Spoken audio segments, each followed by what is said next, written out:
Rostov-on-Don is one of Russia's most important southern cities, an industrial and cultural centre with more than 1.3 million people.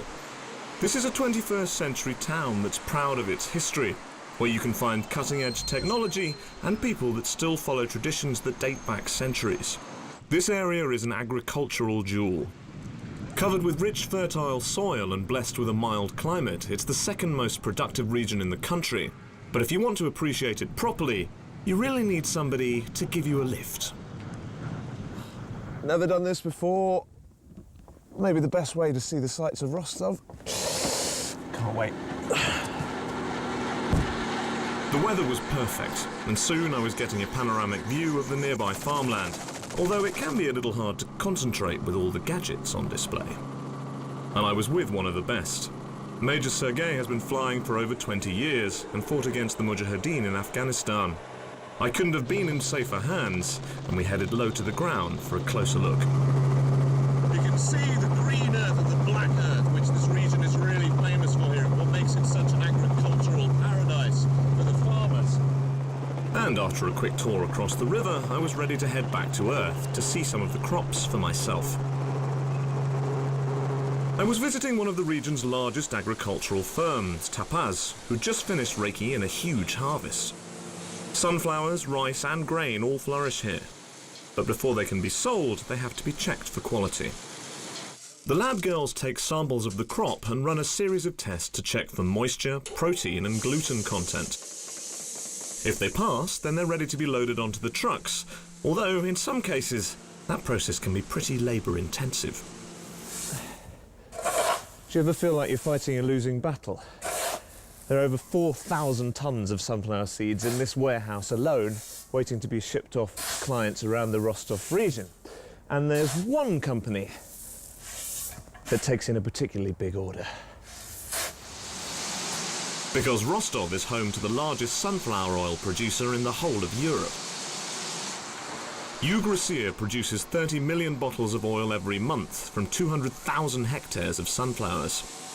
If the new seeds survive another quality control check, they're unloaded into the factory to be processed. This place actually the heart of our plant. This is the control desk, where all the processes are regulated, and you see the man who controls This looks about as important, as complicated as you get, eh? Yes, you're right. Just two guys here, controlling the whole of the factory right now. The whole factory, yes. These pipes and funnels shell and divide the seeds into different categories, which are then pummeled and pressed to form various grades of oil. Buying the bottles in this form saves a significant amount of space, and they're then attached to the production line for their grand finale. So after they've been shelled, crushed, extracted and refined, the sunflower seeds end up in one of almost 1 million bottles of oil that this factory turns out every single day. If you ever sit down for a burger and fries in Russia, it's pretty likely it was cooked in this. When you're dealing with industry on this scale, you need some pretty serious equipment, and Rostov-on-Don has that covered too.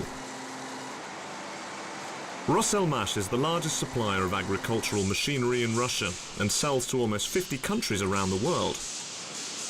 They build balers and tractors with wheels bigger than me, but they're particularly proud of their combine harvesters.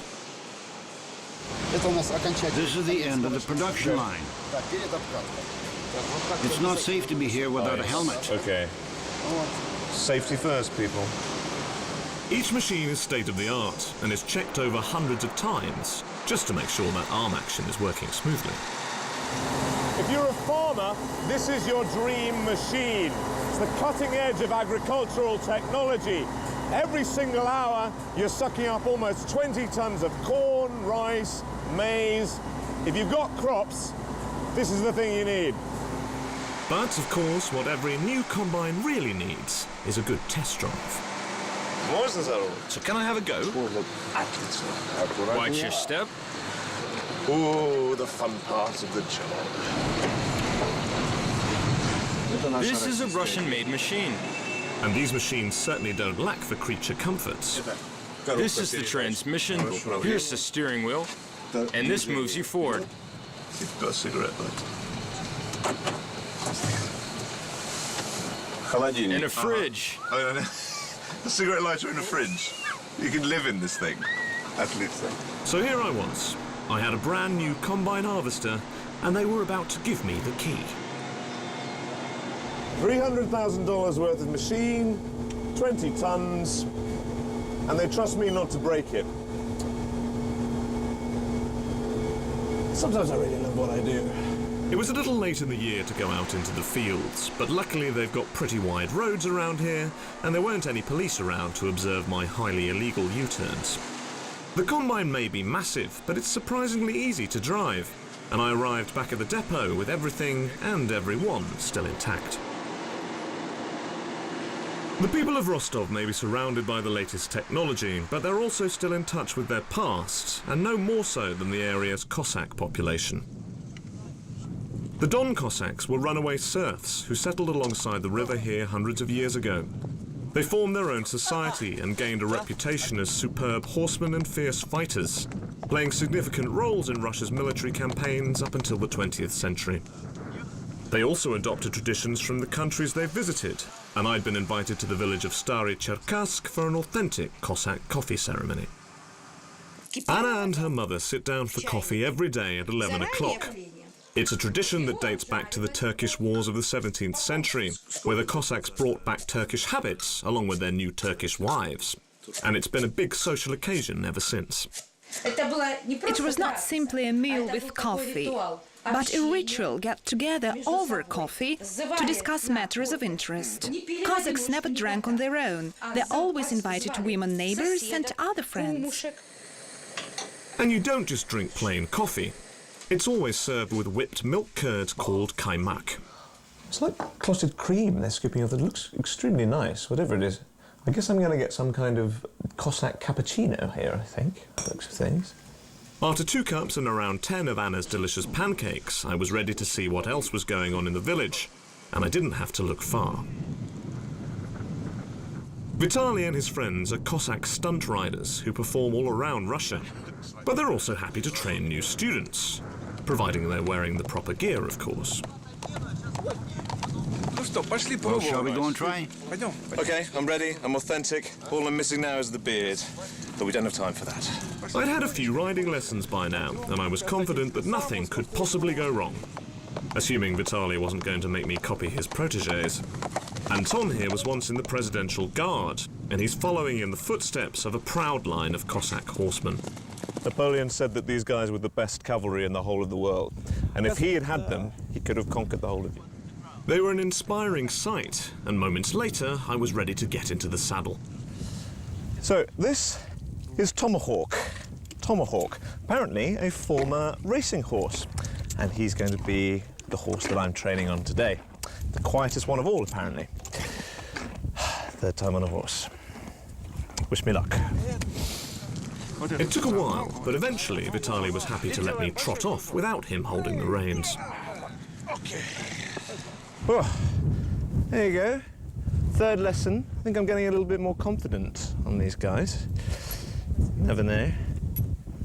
Maybe I'll make a horseman one day. But riding around in traditional costume was not enough for my trainer. Apparently, real Cossacks have to be armed. This weapon is very sharp. It can kill people, so handle it with care. Put it on your shoulder and sit straight. And with those encouraging words in my ears, I began to practice. I'm slightly lost for words here. I'm on a large, powerful animal with a really quite dangerous weapon. And so far, I'm still alive. This is a good day. This is definitely a good day. I don't want to move at all. I really don't. I felt I should leave the swordplay to my more experienced colleagues, but the Cossacks were just getting started, and things were about to heat up. Now, of course, Tomahawk and I would get involved in the fire jumping here, but, you know, the generals never really got involved in the battles, did they? Let's just stand here and direct. It's very good. Excellent job. If that weren't dramatic enough, what about a few human fence posts? Our volunteer was risking far more than just his dignity. His wife was riding the horse. Well, it seemed safe enough, and they did give me back my sword to make me feel better. This may be entirely the most stupid thing I have ever done. But, all right, apparently this is what real Cossacks do, and they tell me that these are a bit of a crazy bunch. Apparently the horse cleared me by some distance, but I had my eyes closed too tightly to notice. Oh my God! I'd earned my stripes, and fortunately the troop have a special reward for their new recruits. What, do you think I've earned it? I think I have now. Excuse me, while my legs get their feeling back. Now you're a real Cossack. That's crazy. What? Long life to you, hero. I think I need a stiff drink. To the Don River and to the Cossacks. It was definitely time for a well-deserved break, and luckily Rostov has just the place to get away from it all. To the Don and the Cossacks.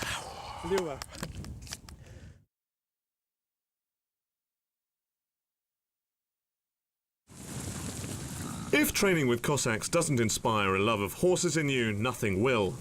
But Rostov is also one of the few places in Russia where you can see them in the wild. Just a few hundred kilometers away from the city is the Rostovsky Nature Reserve. Almost 60 years ago, some domestic horses were left on the island and began to breed. Hundreds of foals later, this isolated treeless colony is home to the largest herd of wild horses in the world. It's an amazing sight. You know, you get used to herds of cows and even camels I've seen in Russia. Never anything like this. A great herd of wild horses. I just wonder if we can get just a little bit closer.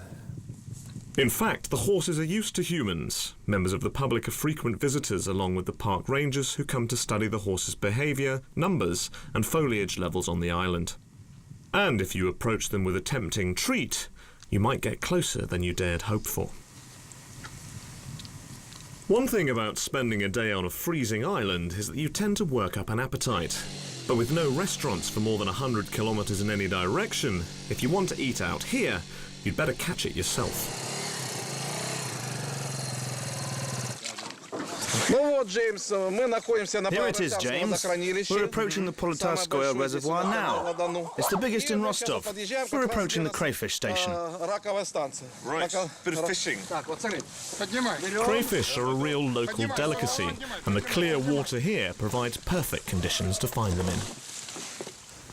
So apparently this is the best spot on the river to see if we can find some fresh crayfish. So we better go check the nets, and hopefully we should have enough for a bit of a feast. Crayfish are a local delicacy, and fishermen like Misha regularly lay traps to catch them. And that can be a bit of a messy affair. Okay, you need to bait the traps first of all, so and the more fishy and fresh and generally unpleasant that bait is, the more likely the crayfish will come looking. So hopefully... Although you can't expect to get lucky all the time.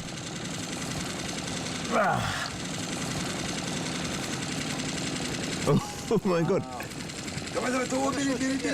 Oh no, lost a big one. And sometimes you get the odd one who just won't accept the inevitable. Hanging on for dear life. Let go. Absolutely hanging on. Won't let go. We had a few more hits and misses, but eventually our tray was full.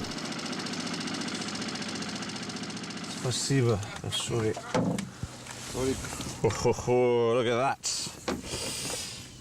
A feast fit for a king. Ah, the only question is, what's the best way to cook them?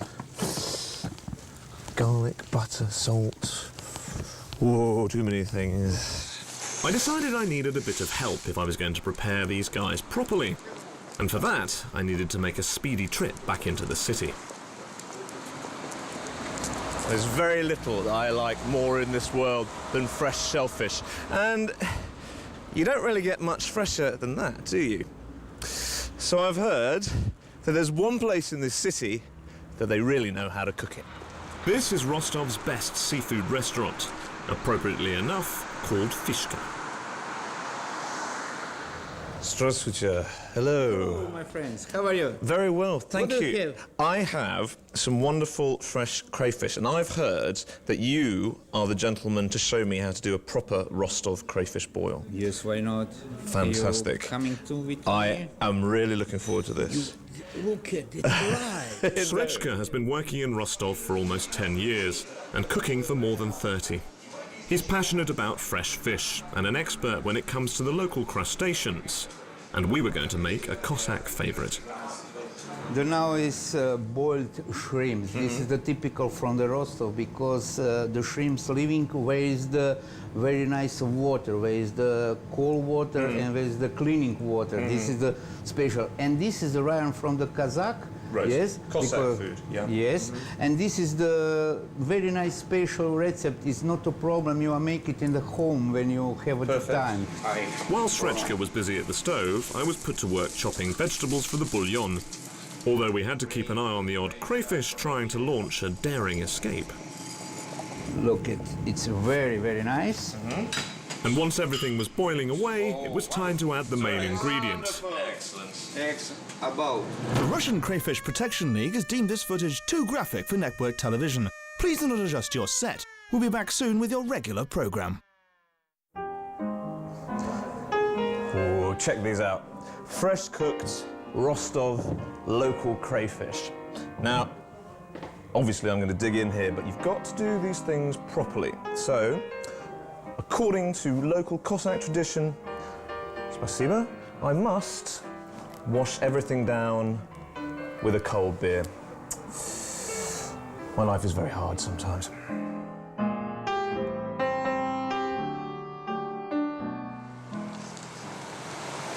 Full and happy, I decided to take a stroll to walk off my meal. But it seems to be quite difficult to do slow and relaxing in Rostov-on-Don, even if you're a kid. Well, this is not a scene you see every day. Children, fast cars, and the occasional deadly weapon. I think better see what's going on. Get him away. Hi, so what are you guys doing here? Here, the children's film studio is preparing for the shootings. Stunt school for kids. The children here are all budding actors and daredevils. Galina and her partners have trained more than 300 children in the past 2 years. And they've got some pretty serious skills behind the wheel, even if they do need to sit on a cushion. I didn't get my license till I was 23. Dasher can barely reach the pedals. And now we're going to do some stunt riding. Okay, I'm not scared, honestly. But with the voice of her father and head trainer Alexei on the radio, Dasher is in full control of the car. And she's got the movie star look too. My father started teaching me since I was 8. He told me that I could already drive a little bit and started to teach me the police turn. So, could I take on an 11-year-old with my driving skills? My very own stunt lesson from the school's finest teacher. Let's do this.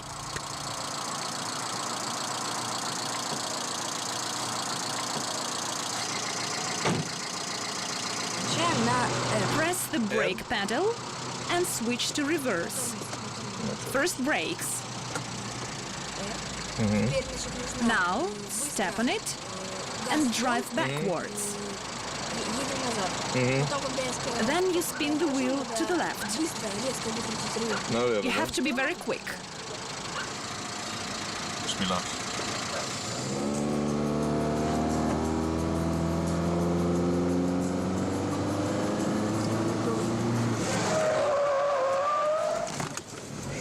There were a couple of less than perfect attempts, but I was confident of becoming a qualified getaway driver.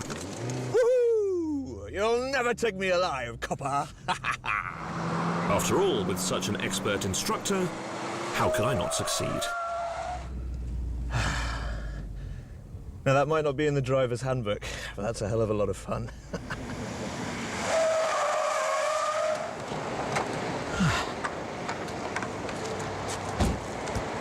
Well, thank you, teacher.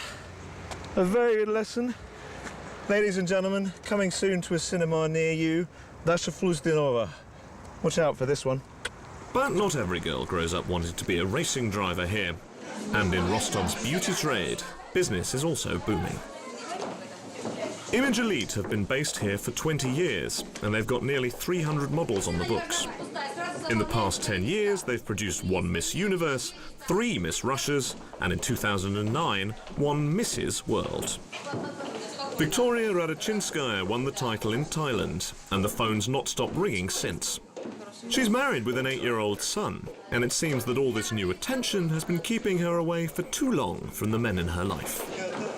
My husband understands me, but he has told me I should take a rest from the people who have been displaying so much interest in me. I think he just wants me home again. But Victoria's husband's loss is Image Elite's gain, and when she's not waiting for her close-ups, she's inspiring the next generation of Rostov models. Victoria says the agency doubles as a finishing school, and that the girls are taught etiquette, acting and performance skills to enhance their turns on the catwalk. Which definitely helps if your dress weighs more than you do. Softer, softer, please. The girls were preparing for Fashion Friday, a performance at the local hotel where they show off some of the latest designs. It's a chance to gain experience on a real stage, and each one took the catwalk by storm. And to finish, they were joined by a couple of local celebrities, including the worryingly gorgeous Grandma Universe, and of course, Victoria herself. This is Victoria doing what she does best. But you've got to admit, she pretty much redefines the phrase yummy mummy, doesn't she? Let's congratulate once again Rostov's pretty woman, Victoria Radochinskaya. My time in Rostov was almost up, but there was one place I had to see before I left, and it's tied in with one of the most important periods in the region's history. Самый для нас ценный экспонат нашей коллекции – это Т-6 «Тигр». This is our most valuable item. It's a T6 Tiger. The Germans first used it in fighting here at Rostov. It weighs 56 tons. This tank frightened our soldiers very much. Ivan is the owner of Rostov's Museum of Military History, and he's collected a huge selection of World War II memorabilia and vehicles. It's a real labour of love for him and a group of dedicated friends. Rostov played a huge part in the Second World War. It was occupied twice and was the scene of some intense fighting. The second time, it took the defenders 7 months to force the Germans out. All these machines are assembled by military enthusiasts. These guys put together the tanks from parts that have been found discarded on the battlefields. They come here to do the job on their days off. They restore tanks to their original look using drawings. It's very painstaking work. Almost all of the vehicles are in working order, and they're used in film and television recreations. It belongs to the division that fought near Rostov. People wrote some inscriptions here. And here's the number and some stars. Patriotic slogans. To Berlin. This is a Soviet light tank, and it may be easy to maneuver, but it's definitely not easy to get into. It's small, smoky, and incredibly loud. You get the feeling of what it must have been like to actually be a Red Army soldier in this. And once you're crammed inside, you get an idea of how terrifying it would have been to have to drive this towards the enemy. Wow! But you shut yourself in one of these, and it's almost like you're back in World War II. Private Braunov was suddenly in the thick of the action, but fortunately I wasn't taking on the might of the German army alone. We even had sailors fighting for us on the battlefield. And even though we lost a few brave men along the way, the enemy never stood a chance. I can honestly say I don't think I've ever had such an adrenaline-fueled week in my life. Rostov is a city that's going places, a town with a thriving business and agricultural climate, and people that like to live life at high speed.